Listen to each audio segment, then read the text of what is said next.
What's up guys, Michael here. In this video we're going to talk about why recessions create the most millionaires. So let's get into it. So currently, as you know, we went through a pandemic starting from 2020. And going back in time, everyone was doing fine. We got a recession, economy's doing what it's usually doing. It's improving over time with a 2% inflation every year. And suddenly 2020 hit, the pandemic happened, and everything started coming to crash down. When it's crashing down, everyone started buying out. Best example, toilet paper. Everyone started buying toilet paper. So when we sold out toilet paper, what did people do? They started hoarding toilet paper. When they hoard toilet paper, it became very, very expensive. That's a true definition of supply and demand. So if you look at why do recessions create the most amount of millionaires, in that case, people were selling toilet paper. What did they do in response to running out of stock? They raised prices. They raised prices to the point where the people who could afford them can afford them. And the people making toilet paper made the most amount of money. And that increase in revenue literally skyrocket and create a lot of potential earners that went from probably 6 figures, 5 figures to 7-figure earners. Maybe in some cases 8 figures in this case. So why do we always talk about every 10 years or a decade? There's always an incident, something that's major and big enough that happens another recession, and why it creates the most millionaires. So let's dive into it and discuss a little bit more deeply. Before I do, please click the subscribe button down below and a like button. So also get this video out to more people who understand or want to understand why this economy takes ups and downs and dips. But at the same time, what can you do, the best solution you can do to benefit from it. So the first thing you got to know is you got to look at history. Look what happened in the United States in the past 2 decades, 3 decades, and going far back then. But mainly, it's mainly the internet era. The internet era made it a lot easier to access information. So you look at 2003, the web.com bubble crash. Around that era, you have everyone overvaluing what does the internet. Then all of a sudden it went up. Then everyone valued it so much it crashed and it came down and it stabilized. Then it happened again for housing, where banks are loaning out so much money to the point they thought anyone can pay it back, even bad loans. And eventually it caught up to them, which they couldn't pay it back when people needed to withdraw. And now making up this video from the previous week and a couple days ago, we had SVB Bank, Silicon Valley Bank, where they're nearly filing bankruptcy, as currently the case is still going on. And also, the best indicator how economy is doing is look at what the federal government is doing. So there's a lot of saying that people say, don't fight the Fed. There's a reason why for it, because when the federal raise interest rates, it means the economy is taken for a turn. When it decreases interest rates and starts printing money like Jerome Powell, using printing money like no other tomorrow, then that's the definition of the economy basically starting to rise back up. But now they're currently raising interest rates. The best video I can say for this solution, and it's mainly look at news articles, especially not mainstream media. Mainstream media usually has an agenda. Literally both sides, left and the right, both have agendas. The best ones to watch out for is smaller media members. For example, Clear Value Tax always does the Q&A discussions and gives pretty much non-biased opinion from what I've seen. It's really interesting to see what he says, because he tells you what the federal government says. He gives his own ideas and he lets you think for your own. As usual, you should always speak with your financial advisor on what you want to do for investments. But the best thing to do is to actually invest. The worst thing to do is to not invest. In this case, is an opportunity coming once again, a major opportunity. The previous opportunity was at 2008. 2008, you got a lot of people like Michael Burry. Michael Burry, he made a bunch of his investors hundreds of millions of dollars. And why he did it, and when he did it, he's able to time the market. A lot of people said he can't time the market. There's truth and false narratives behind that. It's because the people who do know about it, they know, just don't fight the Fed. Just look at what the Fed is doing. And when they raise interest rates, that means everyone's got to start running. So there's a saying, the same thing what Warren Buffett said. When people start running away, that's the time for you to go in. When people starts coming at the majority of the population, investors start going back in to buy, that's when you should be fearful. And what he means is don't follow the herd. Don't follow the mainstream media. Smaller medias, even some smaller medias, including myself at times, could be biased. So you should always do your own research. But most of the time, what is, to make it non-biased, is they list out all the facts you can possibly think of, and they don't try to really shy or hide away from you. So the best one I've seen so far would be Clear Value. I look at other YouTubers too that were really clear in the past what their mission is, and it became really cloudy and vague. And hopefully, if I end up like that, please comment down below and make sure to call me out of it, so I don't ever end up like those people. I'm not going to mention their names. I feel like they're really great back then, but now It's kind of in a cloudy, more gray area. But best one I've seen so far, I still follow today, is Clear Value. And you can go check them out. So getting back to recession, how does it make the most millionaires? The reason is when everyone stops buying things, the prices are going to fall because they're going to try to fall to meet supply and demand. So right now the current interest rate is for about 5.25%. I believe it's gonna be 5.5 because they're gonna raise basis points. So basis points is interest rates by another 0.25 or 0.5. And we've been following what the federal government having in every their board meeting is. They were so happy to try and bring inflation down because inflation goes up too high. Didn't go look at an economy like Zimbabwe, 3 trillion% in their previous currency, meaning their paper they print out for money. You can use that as toilet paper and it'll still be cheaper than buying actual toilet paper. That's how crazy it is. So that's what they're trying to avoid. And how does this relate to money at the end? Because when everything starts going down, starts dropping in price, if you look at the history, like back in 2008, when everyone's fearful, and you look at Michael Burry, he started to buy in real estate. Michael Burry said, hey, this is a good time to buy in real estate. All the prices are going down. Because he knew something that from based on experience and history, he looked at like, hey, when everyone's starting to be fearful, this is the time to go in. Look at Warren Buffett. He's doing similar things. So when things went down in price, he started buying back in. Because the economy is not going to be like this forever. The economy likes to take its ups and downs. And a horrible case of this, like not going to be as planned, is looking at Japan. So Japan, when they had their economy just suddenly crash because it was overvalued, like back in 1991, and going up to 2000s, during that time, their economy was doing really well. People were so happy thinking Japan's going to be the new America. Japan's going to pass America. But they didn't realize the economy always goes up and down. It gets overvalued. At the same time, in America, you gotta look at the culture too. When we have recession and when inflation starts going up, they start doing quantitative tightening.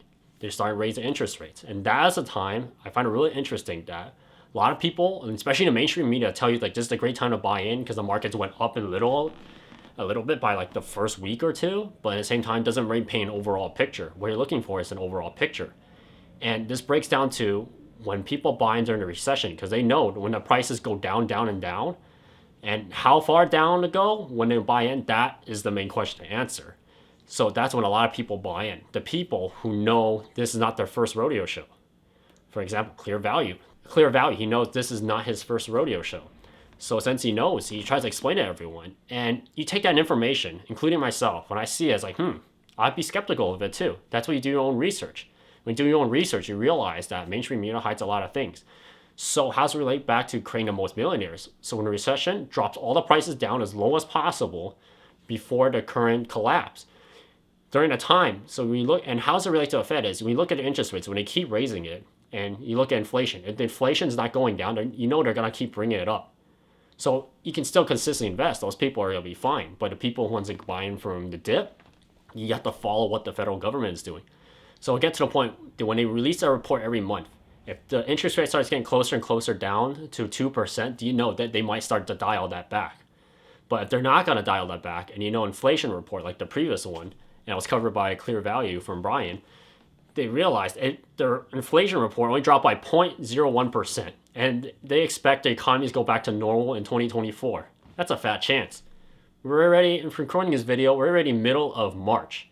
And inflation is still in the 6%, mid 6%, mid high, but that doesn't paint the whole story. That inflation could mean just real estate, could mean just jobs, it could mean a lot of things. But they said it's overall, it doesn't really paint the whole picture. But they said in general 6%, but it's still really far away from the target goal. Meaning is there's gotta be more pain to come. They're gonna raise interest rates more. Honestly, in my personal opinion, they need to raise interest rates even higher than 0.25%. They should be starting 0.5% and maybe higher, because back then, before any of us were born, interest rates used to be up to 20%. So when we're all complaining about 5%, that means they have the ability to raise it that high to keep inflation under control. So you gotta balance what the Fed is doing on interest rates, and you gotta balance what is the report on inflation rate, and look at what other media sources. As for mainstream media, look at Fox News, CNN, forget those. Look at more smaller media members, especially ones with less hidden agendas, and the only one I could find is, fortunately, Clear Value. He's best one, period. And from my understanding, the economy is still got to take a turn for the worse, which after doing my own research and looking at other different articles, not just one, looking from articles inside the United States and articles outside the United States, which is very important. because articles outside the United States paint a picture. They don't have a hidden agenda. There's no conflict of interest, which when they come in and take a look as a third party view, it's like you reading a book. You have interest in the book, but you don't really have interest with the people and what the story, the narrative is. So you don't really have a say. You just watch and give out your own comment. This is the case with investing in the stock market. So in this case, in my prediction is the economy is still going to continue going down, just like what the clear value said. And it's going to go down even more because the economy and inflation, right now, inflation is not under control. The federal government is trying to hide a lot of things by celebrating that they brought down inflation by 0.1%, but they still have like another 4% to go. And they have to do it their plan was by the end of this year. At this point, it's probably going to be until 2024. But how this makes the most millionaires, like I mentioned before, once prices get down to the lowest point and once basically they're about to hit their target number inflation of 2%, that's when the maximum amount of people start buying in. For example, stocks, cryptos, bonds, real estate, anything that relates in that category class where people have to loan out money, borrow money to buy. So when people do that and start doing investment, once that's settled, once they turn the money printer back on, meaning they hit their target goal of 2%, once they lower that interest rate, turn the money printer back on, then you realize that people start consuming again. There's more money to be used, meaning they start borrowing money. People start buying assets and other things, start buying goods, food, anything that's a liability, they still buy it too. They buy more and more of it. Then you realize the prices will go back up.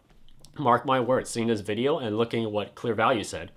During from this year, when the prices go all the way down, and probably saying to late 2024 to 2025 when they shoot back up, that's when you're going to see another massive influx of people becoming, what's your average daily life of American, also becoming millionaires.